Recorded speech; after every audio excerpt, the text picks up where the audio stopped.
Bonsoir. Alors là, nous sommes dans Jérémie 16, petit b. Nous étions arrivés au moment où le serviteur de Nebuchadnezzar a dit à Jérémie, va où il est bon et droit d'aller à tes yeux. Il a laissé Jérémie entièrement libre de choisir. Alors nous avons vu que Jérémie est retourné à Mitzpah auprès des pauvres qui étaient restés avec Guédalia. Et Jérémie habita avec Guédalia parmi le peuple qui est resté dans le pays. Verset 40.7, tous les chefs des forces qui étaient dans la campagne, eux et leurs hommes, apprirent que le roi de Babylone avait établi Guédalia sur le pays, sur les pauvres qui étaient restés là pour garder les vignes, et qui lui avait confié les hommes, les femmes, les enfants, les pauvres du pays, tous ceux qui n'avaient pas été transportés, déportés à Babylone. Et alors ces chefs de campagne, ces chefs qui traînaient à droite à gauche dans le pays, ils vinrent tous à Mitzpah vers Guédalia, et parmi eux, il y avait Ismaël, fils de Nétania, et Jochanan, et Jonathan, et toute une liste. Mais on va se souvenir qu'il y avait Ismaël. Ismaël va jouer un mauvais tour puisqu'il va finalement tuer Guédalia. Guédalia avait été placé là par les Babyloniens, par les mages en particulier, et il s'était chargé à Mitzpah d'enchaîner tout le monde et tous les déporter. Jérémie était enchaîné à Mitzpah, mais le chef des gardes de Babylone l'a fait délier, il lui a dit va où tu veux. Jérémie est retourné avec eux, et ce groupe de pauvres, tous les déportés à Babylone sont partis, il n'y a plus que les pauvres, il y a ces chefs d'armée et des campagnes qui arrivent, parmi eux ce Ismaël, et Ismaël va poser problème. Et il y a aussi Jochanan qui va succéder tout à l'heure dans un moment dans le discours, il va succéder à Guédalia.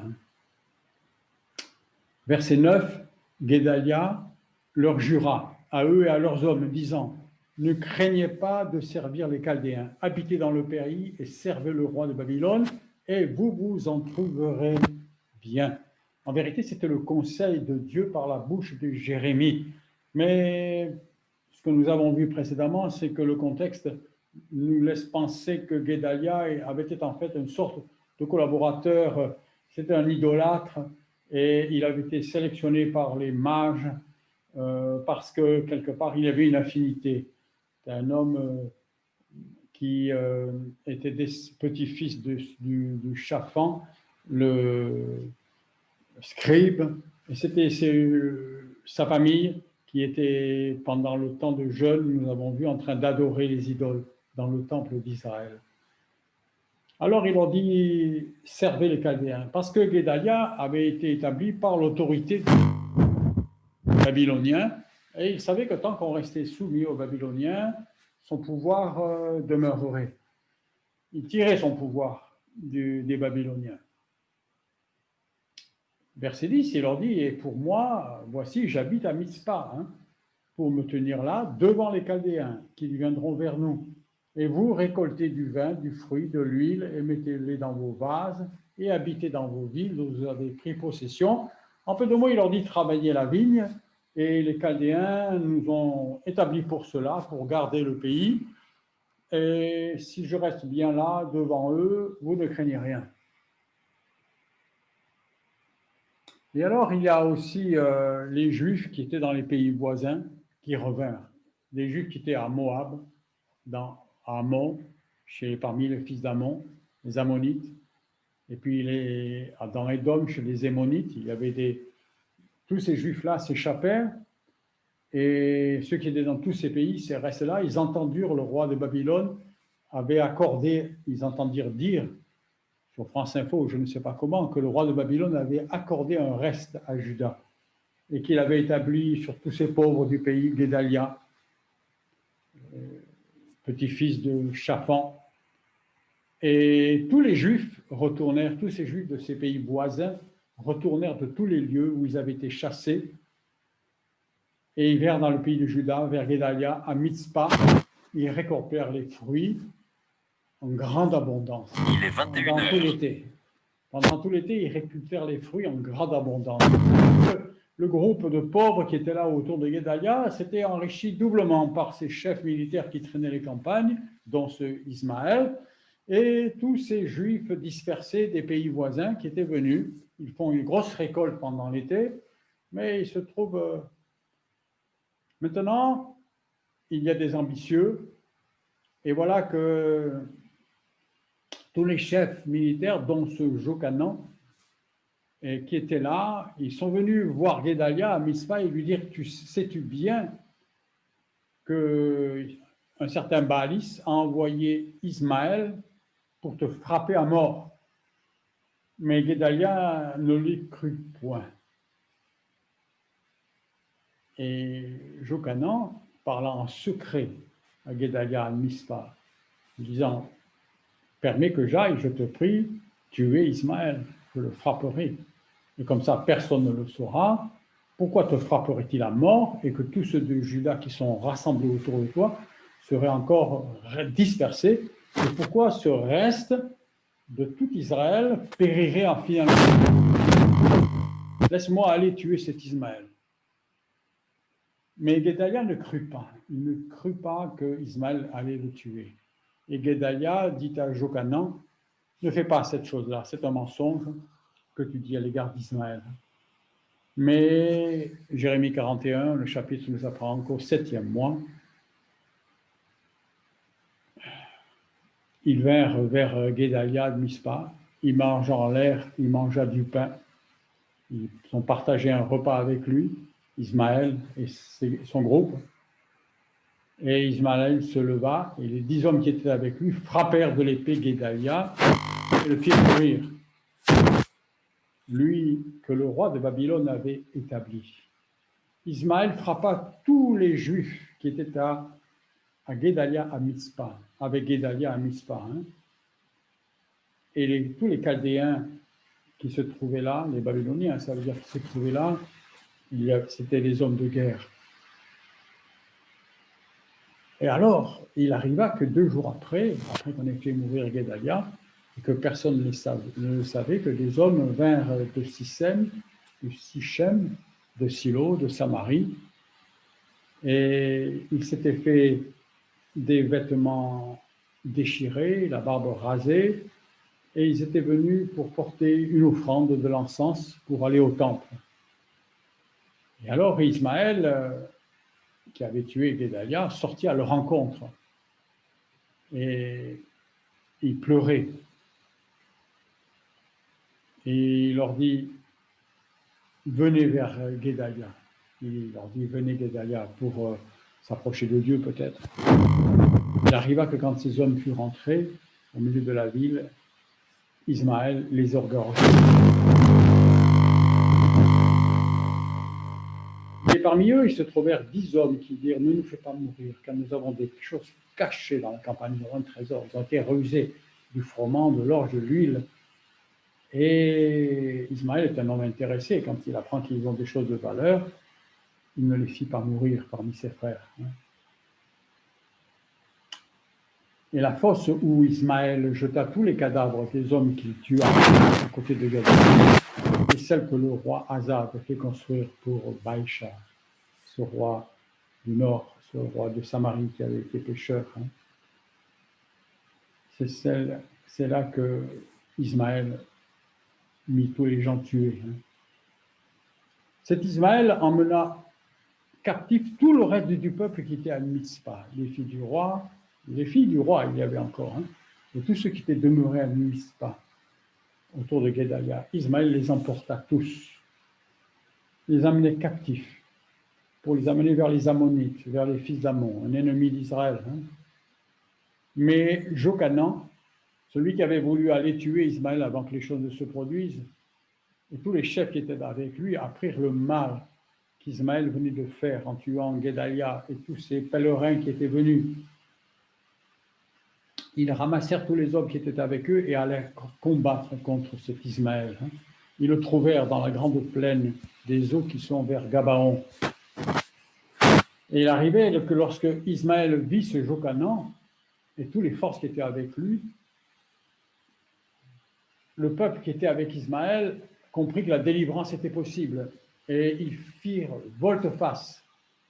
Ils s'en tournèrent, tout ce peuple fit volte-face et s'en tourna vers Jokana qui arrivait comme un sauveur. Et Ismaël s'échappa avec 8 hommes de devant Jokana et s'en alla lui tout seul avec ses hommes vers les fils d'Amon. Si bien que parmi ce reste, plusieurs avaient été tués par Ismaël, dont Guédalia, dont ces pèlerins qui arrivaient, qui montaient au temple. Ils n'avaient pas compris, ils ne savaient pas, ils n'avaient pas eu l'information. Détruit sans doute. Jokana sauva le reste de ce reste. Et Jokana et tous les chefs des forces qui étaient avec lui prirent tout le reste, que j'ai envie d'appeler le reste du reste, qui avait été amené par Ismaël pour les faire passer chez les Ammonites. Ils les prirent et les petits enfants et les aînés qu'ils avaient ramenés à Gabaon, ils les amenèrent près de Bethléem. Ils s'en allèrent et ils habitèrent à l'hôtellerie de Kinham, qui est près de Bethléem, pour se retirer en Égypte à cause des Chaldéens. Ils étaient sur le chemin de l'Égypte pour fuir les Babyloniens, parce qu'ils pensaient que les Babyloniens allaient penser que c'était eux qui avaient tué Guédalia, qui s'étaient donc révoltés contre le roi de Babylone, et pris de peur d'avoir désobéi aux Babyloniens, parce que Guédalia et ce groupe de pauvres étaient là établis par le roi de Babylone pour entretenir la vigne. Alors, ils pensent fuir loin des représailles babyloniennes, et sur le chemin vers l'Égypte, ils font halte dans un lieu, une hôtellerie, un lieu de repos qui est près de Bethléem. Et ce reste d'Israël, qui est encore sur la terre d'Israël, se retrouve à Bethléem. Et Jérémie était dans ce groupe. Alors, la peur les poussait à passer en Égypte, mais on demanda le conseil à Jérémie, qui était dans ce reste. Et de temps en temps, on demande le conseil à Dieu quand vraiment tout va mal. On n'est plus qu'un reste. Maintenant, le reste a été détruit. On est sous la menace du roi de Babylone. On est dans une catastrophe au cube. Et ce reste du reste. Et Jokana a la sagesse de demander à Jérémie la direction de Dieu. Tous les chefs de ses forces, dont Jokana, depuis le petit jusqu'au plus grand, ils s'approchèrent et dirent à Jérémie le prophète que notre supplication soit reçue devant toi et prie l'Éternel ton Dieu pour nous, pour tout ce reste, petit reste. Beaucoup que nous étions, nous sommes restés peu. De beaucoup c'était le reste. Ils trouvaient que c'était beaucoup parce que ça avait été grossi par tous ces gens qui étaient arrivés des pays voisins, de Moab, de Ammon. Mais maintenant, ils sont restés peu. Le reste du reste est très peu, selon ce que tu vois les yeux. Et que l'Éternel, ton Dieu, nous montre le chemin par lequel nous devons marcher, ce que nous devons faire. Ça, c'était une bonne prière. Seigneur, nous sommes un reste là, le reste de la foi. Toi, dans ton église, dans ta maison, tu as le sentiment d'être peu, d'être un reste. Et c'est une bonne prière de dire, Seigneur, nous ne sommes pas nombreux. Ce n'est pas le nombre qui compte. C'est que ce reste, c'est un reste de la foi. Montre-nous le chemin. Et nous marcher sur le bon chemin. Merci Seigneur, aujourd'hui Jésus dit, je suis le chemin. Il nous prend par la main, il nous fait marcher sur le chemin. Et Jérémie le prophète leur dit, j'ai entendu. Voici, je prierai l'Éternel votre Dieu selon vos paroles. Il arrivera que tout ce que l'Éternel vous répondra, je vous le déclarerai, je ne vous cacherai rien. Dieu ne parle jamais par des sous-entendus, Dieu ne fait pas de la politique, Dieu ne monte pas les hommes les uns contre les autres pour arriver à ses fins, mais Dieu ne cache rien à ses prophètes. Et Jérémie leur a dit, je vous dirai vraiment tout ce que... Et ils dirent à Jérémie, l'Éternel soit entre nous un témoin véritable et fidèle, si nous ne faisons selon toute la parole pour laquelle l'Éternel, ton Dieu, t'enverra vers nous. Soit bien, soit mal, nous écouterons la voix de l'Éternel, notre Dieu. Ça, c'est une très belle prière, mais c'est une prière qu'il faut bien peser, bien comprendre, bien réfléchir. Parce qu'ils disent que ce soit bien, que ce soit mal, nous écouterons. Mais ils s'attendent à ce que ce soit bien. Et on est souvent comme ça, nous les hommes, quand on fait une prière, on dit Seigneur, montre-moi le chemin, que ce soit ceci, que ce soit cela, je ferai ce que tu me dis, mais dans nos têtes, dans nos cœurs, on a déjà décidé que ce sera ceci, et on attend que Jésus, que Dieu nous le confirme. On n'est pas toujours prêt à faire vraiment la volonté de Dieu. Il n'y a que Jésus, le seul homme sur la terre, qui n'a pas eu besoin d'aiguillon, même Paul. Le Seigneur lui a dit, si tu ne veux pas faire ma volonté, je mettrai des aiguillons, je te piquerai, je te forcerai. Et on a souvent besoin que le Seigneur nous force. Et le Seigneur construit son Église. Cette œuvre parfaite, il a construit avec des hommes imparfaits que nous sommes. Et là, a fortiori, dans le peuple d'Israël qui n'était pas encore l'Église, qui n'avait pas encore la présence de Dieu. Ils font cette prière à Dieu et ils s'engagent en disant, quoi qu'il arrive. Et puis voilà que la réponse de Dieu tarde. Il faut attendre 10 jours. Je ne sais pas si vous voyez la situation. On est là à Bethléem, on ne sait pas où aller, dans un campement provisoire. Et il faut attendre 10 jours pour que Dieu parle. Et il arriva au bout de 10 jours que la parole de l'Éternel vint à Jérémie. Quelquefois, on demande quelque chose au Seigneur et il faut savoir attendre et ne pas devancer. Et ne pas s'imaginer que Dieu nous parle, nous a parlé. Il faut vraiment attendre que Dieu nous parle. Et quelquefois, on ne l'écoute pas, quelquefois, on l'empêche de nous parler. Mais là, il arriva qu'au bout de 10 jours, la parole de l'Éternel vint à Jérémie. Et il appela ce Jochanan, celui qui avait demandé à Jérémie la prière. Et tous les chefs des forces qui étaient avec lui, et tout le peuple, depuis le plus grand, il leur dit, « Ainsi dit l'Éternel, le Dieu d'Israël, vers qui vous m'avez envoyé pour présenter votre supplication devant lui. Si vous continuez à habiter dans ce pays, je vous bâtirai, je ne vous renverserai pas, je vous planterai et je ne vous arracherai pas, car je repens du mal que je vous ai fait. » Encore une fois, Dieu se repent. On a déjà dit que la repentance de Dieu n'a rien à voir avec notre repentance. Nous, les hommes qui sommes dans le péché, se repentir, ça veut dire changer de direction, changer de décision, faire demi-tour. Et nous changeons parce que notre sens initial, c'était la marche dans le péché. Notre demi-tour est associé au péché que nous quittons. Ici, il n'est pas question pour Dieu de quitter le péché, mais de changer de décision, de revenir sur sa décision. Il avait décidé de leur faire du mal. Mais pourquoi est-ce que Dieu avait fait du mal à Jérusalem? Pourquoi la décision a été si tragique pour Sédécias? Parce que pendant des années, le Seigneur a cherché la repentance, a cherché l'obéissance, a cherché. Et au lieu de cela, Sédécias, nous l'avons vu, et tous les chefs d'armée ont irrité l'Éternel de plus en plus en allant vers les idoles. Ils sont allés commettre des péchés qui n'étaient pas même venus à la pensée de Dieu. Et Dieu, plusieurs fois, leur a parlé avec amour, les a cherchés, leur a donné. Mais là, si ces pauvres-là, ils attendrissent le cœur de Dieu, il y a une miséricorde infinie, et il leur dit, si vous acceptez ces paroles, comme vous l'avez dit, je me repens même du mal que je voulais vous faire. Je m'arrête. Si vous continuez à habiter ce pays, je vous bâtirai. Ne craignez point, dans ce cas-là, il voulait partir parce qu'il craignait, mais si on s'appuie sur le Seigneur est plus grand que celui qui est dans le monde. Il est plus grand.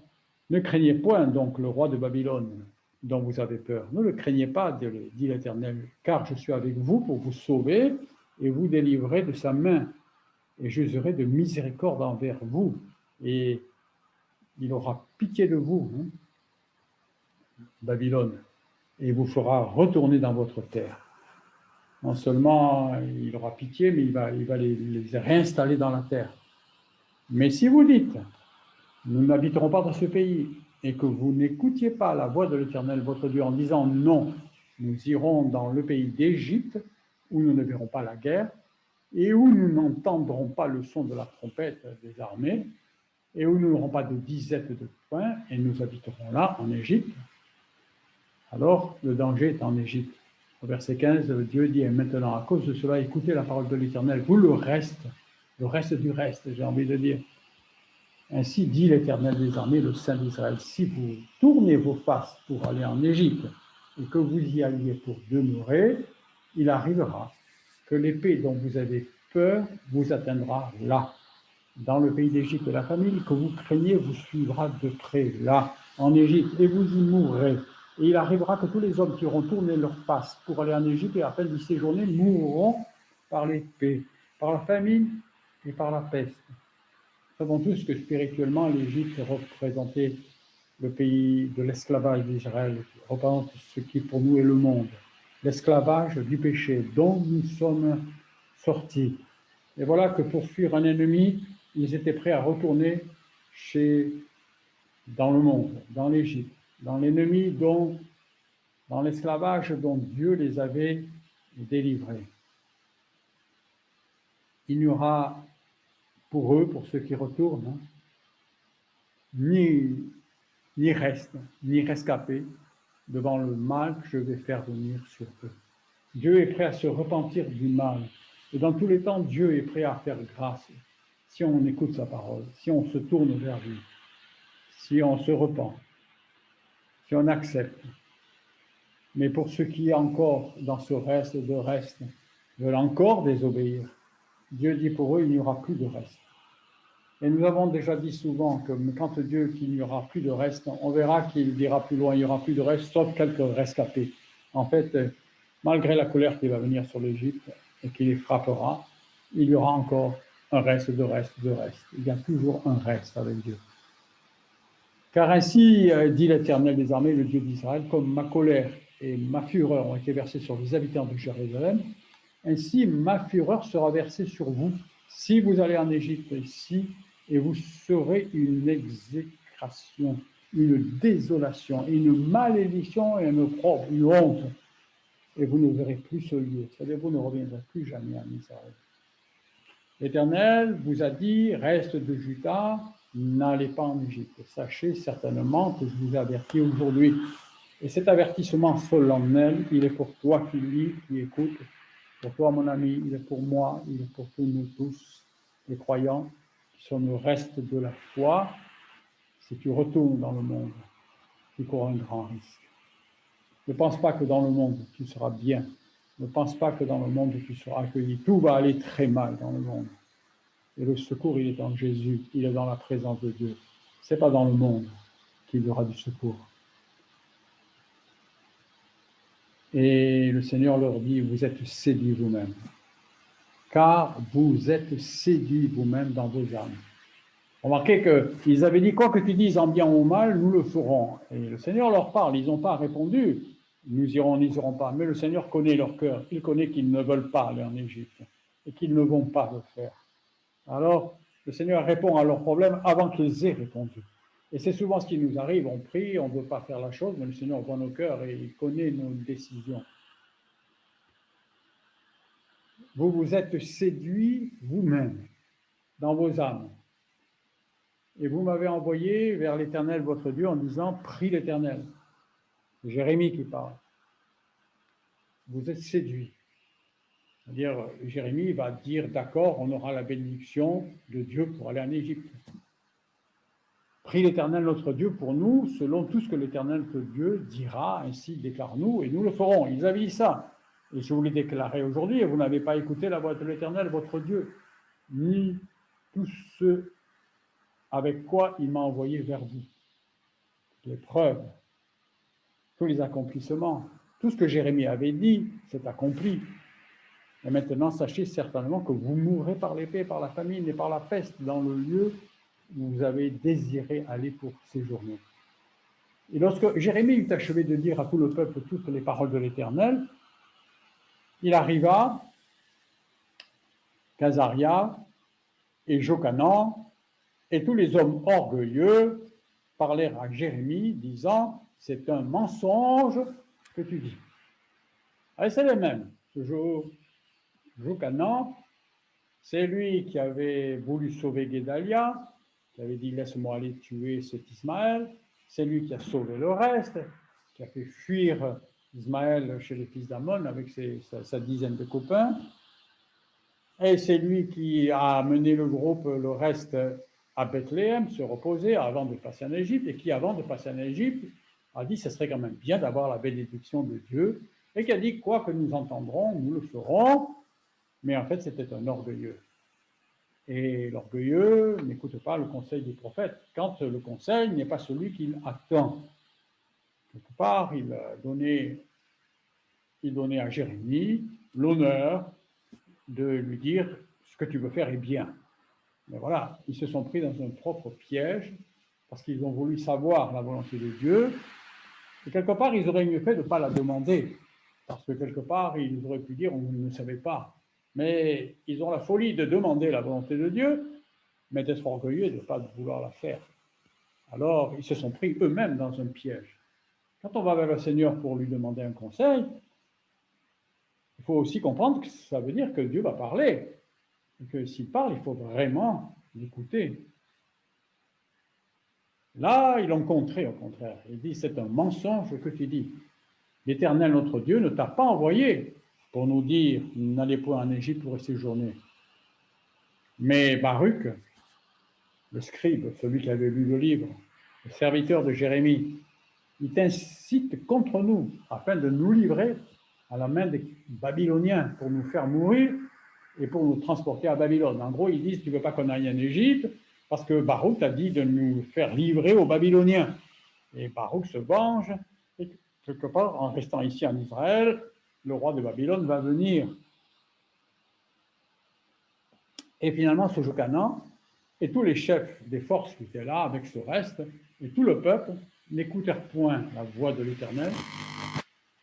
Et tous les chefs prirent tout le reste de Juda, ceux qui, de toutes les nations par lesquelles ils avaient été chassés, parce que vous vous rappelez que c'est un reste qui constituait en partie aussi des pauvres du pays, mais de ceux qui étaient venus de Moab, d'Ammon et d'Édom, les voisins, dont ils avaient été chassés, étaient retournés à Juda, dans Juda, auprès de Guédalia. Les hommes, les femmes, les petits-enfants, tout cela. Et avec eux, Jérémie le prophète et Baruch, et tous ensemble, conduits par Jochanan et les chefs, ils entrèrent dans le pays d'Égypte. Bon, il faut savoir que dans ce temps-là, il n'y a pas de loi, on entre librement, car ils n'avaient pas écouté la voix de l'Éternel, et ils vinrent jusque dans une capitale, à Takhpanès. Et alors, Jérémie se trouve en Égypte avec ce reste désobéissant. La parole de l'Éternel fait à Jérémie, là en Égypte, à Takhpanès, disant, prends dans ta main des grosses pierres, cache-les dans l'argile, dans le four à briques, qui est à l'entrée de la maison de Pharaon, à Takhpanès, sous les yeux des Juifs. Là, près de la maison de Pharaon, vous voyez, Dieu parle. Et Jérémie va faire quelque chose de parabolique, de symbolique, de visible. Prends ces grosses pierres et dit, ainsi dit l'Éternel des armées, le Dieu d'Israël, voici je t'envoie, je te prendrai Nebuchadnezzar, roi de Babylone mon serviteur, et je mettrai son trône au-dessus de ces pierres que j'ai cachées, et il étendra sur elle sa tente magnifique. Il viendra, Nebuchadnezzar, le roi de Babylone, celui que l'on fuit, il viendra, il frappera le pays d'Égypte, qui pour la mort, à la mort, qui pour la captivité, à la captivité, qui pour l'épée, à l'épée. Il y aura 3 catégories là aussi, ceux tués par l'épée, ceux mis à mort par la maladie, par la famine, on ne sait pas, et ceux qui seront emportés en captivité. Et j'allumerai un feu dans les maisons des dieux d'Égypte, et Nebuchadnezzar les brûlera, et les emmènera captifs, et se revêtira du pays d'Égypte comme un berger se revêt de son vêtement, et il en sortira en paix. Il brisera les stèles de Beth-Semek, qui est dans le pays d'Égypte, et il brûlera par le feu la maison des dieux d'Égypte. En vérité, ils ont voulu se cacher dans l'Égypte, comme un chrétien voudrait aller dans le monde, pour se sentir protégé, pour y faire des affaires, pour avoir une situation plus confortable, pour trouver plus de bénédictions, parce qu'ils pensent que Dieu ne bénit pas vraiment, mais que là, dans le monde, il va faire des affaires. Mais le Seigneur leur dit, en Égypte, là, dans le monde, tout va s'effondrer. parce que les idoles, les temples de Pharaon et de l'Égypte, je vais appeler le roi de Babylone. Je vais me servir de lui comme un marteau qui va détruire, et vous serez détruits avec eux. Et la prochaine fois, nous allons voir qu'à partir de ce moment-là, Jérémie va prophétiser sur les nations environnantes et sur l'Égypte. Ce sera la semaine prochaine. Je vous invite la semaine prochaine à suivre Jérémie 17. Bonne fin de semaine. À bientôt. Bon culte dimanche. Et au plaisir de voir ce que je peux voir qui sont dans la même situation géographique.